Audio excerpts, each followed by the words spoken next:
Hi, everyone, and welcome back to the Anonymous Hedgehog podcast. My name is Maya. And my name is Rich. And we'll be your hosts. So today we're going to be talking about Apple. So my view is that I've always felt like Apple is like this one big cult, but at the same time, like I buy Apple products. Like I have so many Apple products. Like I have a Mac, I have an iPhone, I have an Apple Watch, I have AirPods. Like I've just like bought into the cult, but at the same time, I recognize that it's a cult. Like, what do you think about that? Yeah, they're definitely known for like creating this ecosystem of products that rely on each other. And it's such an intelligent strategy because like you get a Mac and let's say you have an Android phone. Well, now you can't AirDrop. Now you can't connect your iPhone messages to your computer messages. And there's a bunch of features that exist that you just can't capitalize on until you buy into the ecosystem. And I feel like once you buy into the ecosystem, there is no way of getting out. That's why I feel I've never even considered getting an Android product. It's because like I don't know how I would begin transferring data out of my out of the Apple ecosystem, because they have like iCloud and like Apple, like the photos and whatever, and like they have Apple Pay, Apple Wallet, and I'm just like, I honestly don't even know how iCloud works. I actually don't know how iCloud works, but like I know that my data is stored in there, and I'm like, if I transfer out of Apple, like how do I access my iCloud? And like it just doesn't. I feel like it doesn't make sense, and it's honestly, I've always felt like iCloud is just like a scam that like meant to trick users. Like I get a message like every day saying my iCloud storage is full, and I don't know what that means. Like I don't know which pictures are on my iCloud storage and which pictures are in my phone, and it's just like I don't know what any of this means, but I feel like it's just like it just confuses the user so much that you just have to stay with it, otherwise you don't know what you're doing.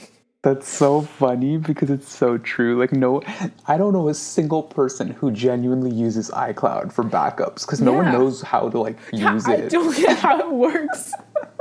Yeah, but like with Android, for example, all my photos, every single one is on Google Photos, and that's like tons of gigabytes of just photos and storage, and a lot of things are on my Google Drive because again, Android's by Google, so everything is stored on like my Gmail account. And with that, like, it's easy to access on an iPhone if I just download the Google Photos app.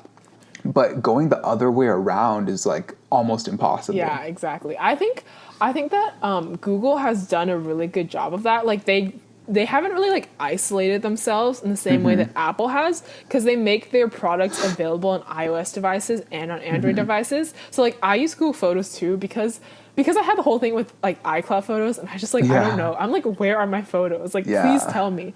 And iCloud Photos, like I don't know if you've ever used have you ever used an iPhone? Like because I know you have an Android now. Okay, so like I don't know if you know, but like iCloud Photos, they have this weird thing where like it like saves your photo in like a really like blurry format, in like a file size that's a lot smaller, right? And then every time I want to look back at the photo, it's like super blurry, and I have to wait like an hour for it to load, and I'm just like, what is this? And I'm just getting so annoyed with like iCloud Photos, and I just like, and that like every time I go to the Apple store, they ask me like, have you backed up your data? I'm like, what are you talking about? Like I don't know, I don't even know what that is. Like and I have to watch like YouTube tutorials on backing up my data. It's just it's such a mess. And so I've started using like Google Photos now, and it's such a game changer. Like it backs up, it like uploads all your photos to Google Photos, and it's like free, and you can delete it off your device, and that's like so great because like my device is like constantly out of storage, right? And yeah, I really like Google Photos, and I think that like Google has just done a really good job of kind of like opening up their ecosystem and not making it just so like restrictive as Apple has. Yeah. In fact, like it goes so far as to, even when you're developing for Apple, like let's say you want to make an iPhone app, it shouldn't matter what computer you're using because the app is for iPhone. But even for developers, like Apple only lets you make an iPhone app if you have a Mac, because that's the only place you can write the code for an iPhone app. Whereas like if you want to make an Android app, you can just download, there's like a tool called Android Studio, and you can download that on any like computer to make an Android app. And so it's like, it's so well thought out because like for any normal person's perspective, it's like, why do they care if the developer of an iPhone app has a Mac? Well, they care because like there's also a lot of developers that will want to make products on, you know, Windows computers, and they want to even convert that limited amount of people into their ecosystem. I think that like I don't really develop anything, but I definitely like I've heard people talk about what you're talking about. It's just like a lot of apps like are only like exclusively available on like Google Play Store or whatever, because it's like much like it's very hard to, I guess, convert it into Apple if you don't have a Mac and you're not like programming in that way. Like I don't know really what it's called. But I feel like something that's so weird about the Apple ecosystem is that like you don't even realize how deep you are inside the ecosystem until like you can't get out, if that makes sense. Like I just like I feel like this is what I realized. I'm like, even if I wanted to switch, like I couldn't, because like I mean the first thing I got was like I first got an iPhone before I had a Mac and whatever, and I just had pictures on my iPhone, and then just like slowly I just started getting all these Apple things to match my Apple, like match my iPhone, and then like iMessage on your Mac, and then just like, and then suddenly you're just like so deep inside the ecosystem that like you literally just can't get out. It's like it's actually kind of crazy. I feel like what you were saying is just like I can't believe. It's kind of how crazy how they actually did it, because like how did they think of that like so far ahead, if that makes sense? Yeah. They just made their products compatible with only each other, and that's a great strategy. And I think another reason why people get stuck in the system isn't because the products are better. Like I feel like I can say without a doubt, like my Android phone has more features than an iPhone. But the reason why I'm still motivated to get an iPhone is just because, one, it's a status symbol and it looks premium, and people, you know, if someone sees me with an Android versus an iPhone, like their perception of me changes. And two, if I get an iPhone, it works better with my Mac, and it works better with, you know, AirPods or whatever other Apple products exist. Isn't that crazy how like, yeah, as an iPhone user, like I would say like for sure Android, like the technology and like the features are like 100% better. But isn't it crazy how like iPhone is like a status symbol, even though you would like arguably say the technology is less advanced? I feel like that's just so insane. It's like the branding of their phone and design was just so good that they somehow convinced people to pay more for a lower quality product. Yeah, but it also comes down to like, what is quality? Like for some people, quality is complexity. Like the more complex a product is with more features, that's quality. But for the average user, I think quality is just it's simplicity, and that's what Apple really shines through with. Like even just their logo, like everything about that company just screams simplicity, and I think that's what makes their products premium. Yeah, until you said that, I didn't realize like Apple was like one of the first like starters of like the whole minimalist trend and whatever. Like the whole, I feel like every company is kind of like copying their design now of the minimalist trend. And like yeah, like Apple phones just like look so sleek, and they're just like they just have one logo, right? And there's like nothing else on the phone. And I feel like that design aspect has just really caught on in society. Yeah. And also what you were saying. Wait, yeah, sorry. No, go on. Okay, yeah. Also, what you were saying about like this, like the social aspect of it, it's so crazy because like you see these memes online. Like one Android phone can just destroy a group chat because then you're all using iMessage, and then there's the one like green message, and then like none of you can text an iMessage, and it's just so crazy how they did that. There was a time when like my Android phone had cracked, so I got an iPhone temporarily. Literally for less than a month, I had my iPhone. And the number of group chats I got added into was insane. Like I felt like I had just like stepped up in popularity by like 3 times the amount. And I was talking to like 10 times more people. We were playing game pigeon games all the time to keep in touch, things like that. And then boom, my Android got fixed. I moved back to Android. Like literally, I dropped like 15 friends just because of the phone that I had, which is really insane. And going back to like the complexity thing, like I got my Android phone, and you were talking about how like iPhones look sleek and like they just have one logo. Like my Samsung phone has a freaking like heart rate monitor sensor on the back of it, which is so Really? Oh, cool. wow, I didn't But even it know that. looks yeah, but it looks ugly. Like it looks ugly. Like you just put your finger on the sensor on the back of your phone and it like tells you your heart rate and I think it Okay. tells you like your oxygen levels and everything, Oh, that's not which is like a state of the art type thing, Yeah, but that's super cool. yeah, but it looks ugly. And if someone sees that on like my phone, it's like, ew, like what's that weird like notch sticking out of it? Yeah, and I feel like the weird thing about Apple is that like every time they come out with like a new kind of product that looks kind of different. So like for the iPhone X, it was like that notch at the top. It like Oh everyone was yeah, kind of yeah. criticizing it. It looks weird, but then it's like people just I don't know, like the criticism just goes away and people just adopt it, if that makes sense. Like AirPods, shoot. Like when Yeah. AirPods came out, people were like, yeah, that's the stupidest thing I've ever seen. But then like Yeah. everyone has AirPods now. And like, Yeah. I mean, I feel like people still think it looks stupid, but they just adopt it. And it's like, and the Yeah. iPhone 11 with the 3 cameras, like people are like, Yeah. what is this? This is so dumb. But then everyone Yeah. gets the iPhone 11 and it's just so Exactly. crazy how they manage to That's do it every time. so true. Every time. In fact, when I first saw that the new iPhone, I think with the 10 with the notch, Yeah. Yeah. The X I is the first thought one that notch. The yeah, Net 10, whatever. I thought it looked ugly. And now like when I look at phones and I see like the little notch on top, I'm like, oh, like that's so looks so good. Like it's such a beautiful phone. Yeah, like I don't understand how they just like there's so much criticism of like the new items like every time it comes out. But then every time like people just end up buying it. And then I feel like I hear it all the time. Like, you know, like Apple is not as good as it used to be, you know, it's not as popular. And I guess to a certain extent it is true, but like still like iPhones are just like if you just look around, like everyone has an iPhone. It's just crazy how they just like straight dominate the market like that. Yeah.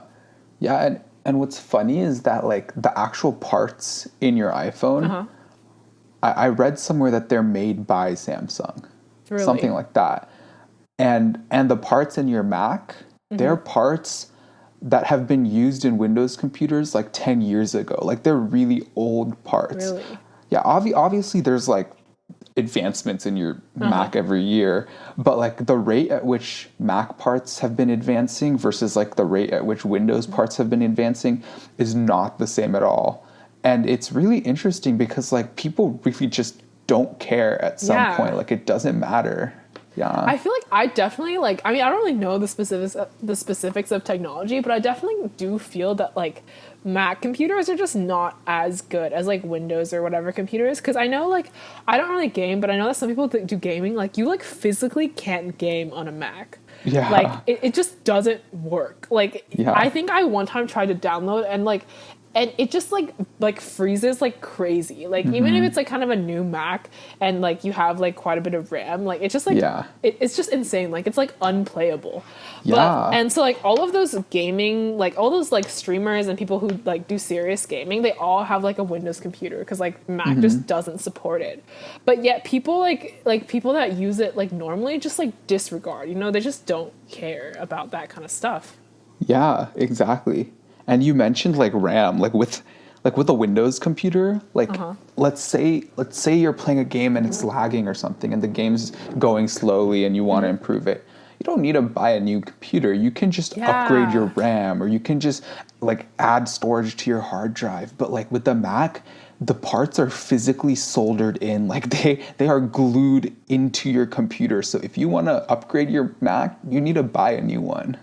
Yeah, that's something that I've always found super insane. Like, you can't upgrade your RAM after, like, you know, you can't just, like, replace the parts of your old computer. Like, you have to, like, you have to buy a new computer. And, like, I Yeah. just got, like, a new Mac, like, sort of recently. Like, I mean, Yeah. I guess last year, but it's still sort of recent to me. But Me too. it's just, like, Same one. yeah, it's just, like, Yeah. like I was just like when I was like looking at the specs, I was like thinking about it for a long time because I realized like you have to stick with like whatever specs you end up choosing. Exactly. Because you can't change it, and it's such a commitment, and it's Yeah. it's so frustrating. But like I don't know like why every time I do it anyway, you know, like Yeah. I buy it anyway, but I know Yeah. I'm just buying into the cult, right? But like Yeah. you just can't help yourself. Yeah. Yeah. Same with me. Like I bought actually the lowest model, like the base storage, which is only like 100 something gigabytes, which gets filled up quick. But I was like, this is a sacrifice that I'm willing to make because there's like other software that I can use to just upload stuff on the cloud and things like that. Even though that's like a lot more work, I was like, I'll find a workaround just so that I can have a Mac. Like I'll do it just to have a Mac. Yeah, I just did that. I actually just bought an external hard drive that was 5 terabytes because my Mac that I like was super new, and I upgraded to 256 or something like that. I think I That's upgraded like that. double mine. Yeah. Yeah. And then like it like already read now, and I was like, what the heck, this is a new Yeah. computer, how are you already out of storage? Yeah. And so I bought a 5 terabyte external hard drive, which is like $100 just to do that, and I have to like upload everything to the hard drive, and it's so annoying, but I just like I go through that process anyway, even though I know that on a Windows computer it would probably be much easier. Yeah. They literally have us hooked. Yeah. And like also like I feel like the price points for Apple are just like insane, if that makes like Yeah. you know. You know what's interesting is like I feel like the value like people always say like the value of a product is reflected in its price. But in this case, I think the price of the product is reflected in its value. Like, what do you mean? In this case, like the reason why the Mac is so expensive, like that contributes to why it's high value. Just because it's expensive, it's high value, which lets them raise the price even more. So That's it's like true. It's like the chicken and the egg thing. Like, which came first? Did they raise the price because it was a good product, or did they make it did people consider it a good product because it's a high price? Yeah, no, I think it's definitely like for Apple, like I think it's like the high price makes people willing to pay the price because they think that indicates like the high premium value product or whatever. Yeah. Like I remember my iPhone X is like it was like I think it was like 1,000, and I was just like when I bought, because I bought it new at the time, and I was just like appalled by like I can't believe this phone is $1,000. $1,000. But then like all phones are like $1,000 now. You know, like I mean, or like all iPhones essentially, like all the newer ones are like 1,000 plus they sell, and I was just like, it's just crazy how like I thought it was so expensive like when I bought it, but then like the price just kept getting higher and higher, and like it's just gonna keep getting higher. Like I just find that so hard to wrap my mind around. And that's how expensive Androids are now too. Like the only difference between the prices in Androids and iPhones is that there's so many Androids that you can always find a phone that meets your budget. Yeah. Like the highest model of a Samsung phone costs around the same as the highest model of an iPhone. But the thing is, people just won't get the highest model of a Samsung phone because they can just find something equivalent at like a reasonable price. Yeah, that's true. I think that like the versatility of Android phones is just something like iPhone. That's so interesting because like iPhone, there's literally no versatility. It's just like the color and the size and whatever. Like that's pretty much it. The color's a big deal now too. Yeah, it's just like the color. Like they're releasing a space gray. Like whoa, you know. And it's like it's crazy how people just like they like lose their minds over those like little things like that. And what I've always found interesting is like I can't believe that like those. I think that's something because I have a relative that works for Google. Like, I actually can't believe that the Google Pixel hasn't become more popular because I think the Google Pixel is a really good phone and it's like relatively cheap too. And I think that it has a lot of good features, and I've looked at it and I was just like it's crazy how like no like even like cheaper phone is like, you know, that's more affordable, more people can access, is like it's able to like break into that market, you know? Yeah, because like you don't want to leave. And I am like the most like a year ago, if you asked me iPhone or Android, I would have laughed if like you even thought I would say iPhone because I was the most diehard. Like I made Android apps and like I had multiple Android devices to test them on. So I like literally had an arsenal of Android phones that I was just fangirling over. But now like even I'm gonna get an iPhone soon, and it's just because like the social aspect of it, like the social status that comes from an iPhone, and the fact that you can, you know, be in group chats, like the most basic things. And I feel like actually, Android kind of fails to make the basic tasks of a phone perfect, and it excels in making like the random features that you don't need really good. Yeah, I think that's a really like interesting thing that you brought up. I didn't like think about it that way before, but like iPhone definitely just like they make like the most basic things just like really accessible, just like Really texting, accessible. right? Yeah. Like texting, like the different features, like the thing, like the three typing, like the icon, like when people are typing and you see the dot, like that is just like, and they make it like blue and green because blue is iMessage, and then like green is like the color, just like the color association. We associate like green with like, oh, green is like the other, those are the Android people, and then like, blue it's is the ugly us. one. This is iPhone. Like those things, like those like small things, So just, subtle. It's just so crazy how they just make such a huge difference. Yeah.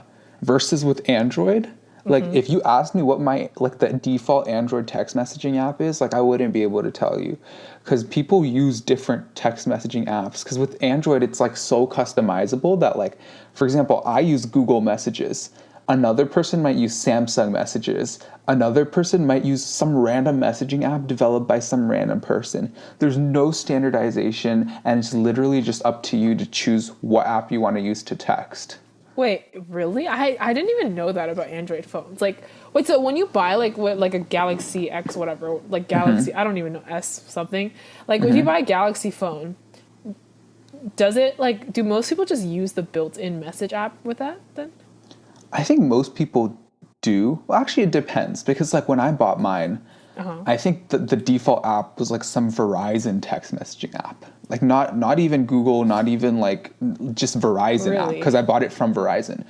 And then I uninstalled that app and downloaded Google's messaging app and started using that, which to me like looked better. Okay, so like who can use the Google messaging app? Like can anyone use that? Like I guess even iPhone. Like so any type of Android can use Google messaging? Yeah, so it's like just like Apple's have the App Store, it's like Androids have the Google Play Store. Yeah. And you can download apps to do anything. And when I say anything, like I can use a different phone app that a third party has made and use that to do my phone calls. I can download an app, it's called a launcher, that basically changes the entire way my phone looks and operates. So like, you know, with iPhone, like you have a home screen and then you can like swipe between app pages. With Android, it's a little bit different, but I can just download like Apple mimicking launcher, and then my whole phone will look like an iPhone. And then there's like thousands of those types of launchers that completely change the way your phone looks. Wow, that's actually insane. I never knew like how, like I knew that Google Play was definitely, they had a lot more like customizable apps and stuff, but I didn't know like that's like so, yeah, that's so crazy. That like people can just, so like any developer, I guess, can just put an app on the Google Play Store that they made. Yeah, the reason why this stuff doesn't exist for iPhone is because like, one, Apple won't let you like download an app that changes the way your iPhone looks, because Apple is a strong believer in like there's one way our iPhones operate, and that's where the simplicity comes from. Yeah. And two, it's hard to get an app on the App Store because one, you have to pay like $100 annual fee just to be a developer. Really? And two, Apple takes like an extensive like couple weeks to month long review period to check every single aspect of your app. With Android, it's like you upload it on Monday and it's up by Tuesday. Really, I feel like I've just experienced that with like uploading this podcast. This podcast was uploaded to Spotify like within a day, and then it's got approved for it's on Google Podcasts and then like Pocket Cast, Overcast, those kind of things. But like it still hasn't been approved for like Apple Podcasts because Apple Podcasts they have to review it. Like it takes like a couple weeks or whatever people were talking about. And I'm just like, so funny. That's just so insane. Like, so do they listen to each episode of every podcast to review I don't it? know. I just heard that they have like they take a pretty long time. Like I'm not sure what they do. Like I don't know what could they possibly do. It's kind of crazy. Also, something I wanted to like mention, like I feel like people who use Android phones, it's like are diehard fans of Android. But people who use Apple phones are like, you know, like they don't like Apple's almost like the default, if you know what I mean. Like if you get a new phone, like you just normally like you think of Apple. But like only people who are really attached to Android will first think of Android. Yeah. Yeah. And it depends on your income bracket too though. Like for example, like in India, everyone has an Android. Android is the default. But that's just because people in India like tend to be able to afford iPhones less than people in America. Versus like here, like, because we're in an affluent community, if someone has an Android, chances are it's because they're a diehard Android fan, because otherwise the normal would just be to get the more expensive option. Oh, yeah.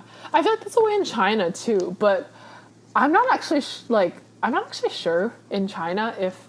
I know, like... So in China, iPhones are not really, like... They're not as popular as in the US. They're still, like, you know, relatively common. But, so, like Huawei, is like the huge, like, phone retailer in China. And I think their phones are, like, a lot cheaper, or like they are. I think they're a lot cheaper, and like that is like the dominant market. And I think like but I don't know, like why do you feel that is? Because I feel like Huawei has just like it's only infiltrated the Apple market in China within the past few years. Like it wasn't that popular before.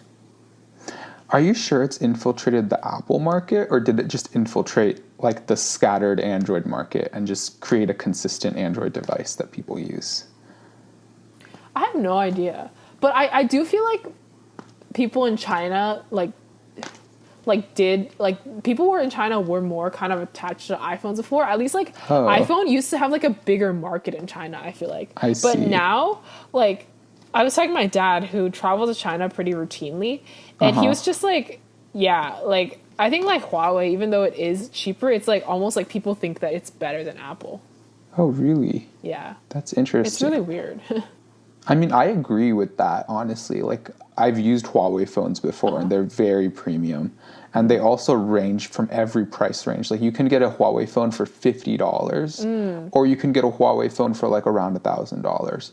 And so, Huawei is great. It's just, I mean, unless there's some sort of, like, tariff or economic penalty that China has put on iPhones, I can't really tell why Huawei would take over iPhone, because I feel like if Apple has already created like a market for their product, it's impossible to get out regardless of what like country you're in. Oh, I think I don't know if this is the reason, but I think that one of the reasons is that like in America, like people that have iPhones will usually have Macs, but I don't think in like other countries, like I know in China, like people that have iPhones, it doesn't mean that they have a Mac. If that makes sense. Like they will usually have a different kind of computer, so like they're not as, I guess, like into the Apple ecosystem. They just have the iPhone, so it's like not really. It's like easier for them to switch over because it really is just switching another phone. But like here in the U.S., it's just become a thing. Like people have like I see YouTube videos of just like people just like explaining all of their Apple products, and it's just like your phone, your Mac, your AirPods, and like everything. But I think in China it was only pretty much the phone. Yeah, that's a really good point. And I'm also realizing like the cellular way people actually communicate. Like here, everyone has unlimited texting plans. Or if they don't, like people just use iMessage. So texting is very common. But in places like India and China, like I know China uses WeChat and India uses WhatsApp. So the whole iMessage doesn't exist either. Yeah, that's so crazy. Yeah, like people don't use like text message. They use like WeChat, and they use like WhatsApp, and they use like, I know in Korea they use like Kakao Talk or something. Yeah, that's so That's so weird that like in America it just hasn't caught on. Like I know there's a bunch of like apps that people do use, like Messenger A or Messenger is my Messenger and Snapchat are like my primary texting apps. yeah, I think Messenger is probably the most similar to iMessage, I would say. Like because I don't know why. Well, first of all, it's like blue, the messages, and then they have Yeah. like the reactions, Yeah. and they have like the typing icon. I think that is Yeah. probably the most similar feel to an iMessage. But I found that so interesting that like, yeah, in other countries, like they use these like messaging apps and they don't use actual like text messaging that much. So that's so yeah, because then that means that iPhone can't really like trap you in because there's the only way they trap you in is by A, like having iPhones paired with Macs and paired with other devices, and B, having iMessage. But like these other countries get rid of both of those. And so there's nothing left for Apple besides for having a pretty product with a simplistic interface. Yeah, I think that honestly, I feel like it might have to do with like the income or like the wealth of those countries. Because Yeah. in America, I think that people like can't afford. Like I find it kind of crazy, but like even like relatively, I guess you'd say lower income people can afford to get like an iPhone. Oh yeah. But in like places like China and India, like people are not even like middle class. People are not going to shell out that much money to buy a Mac.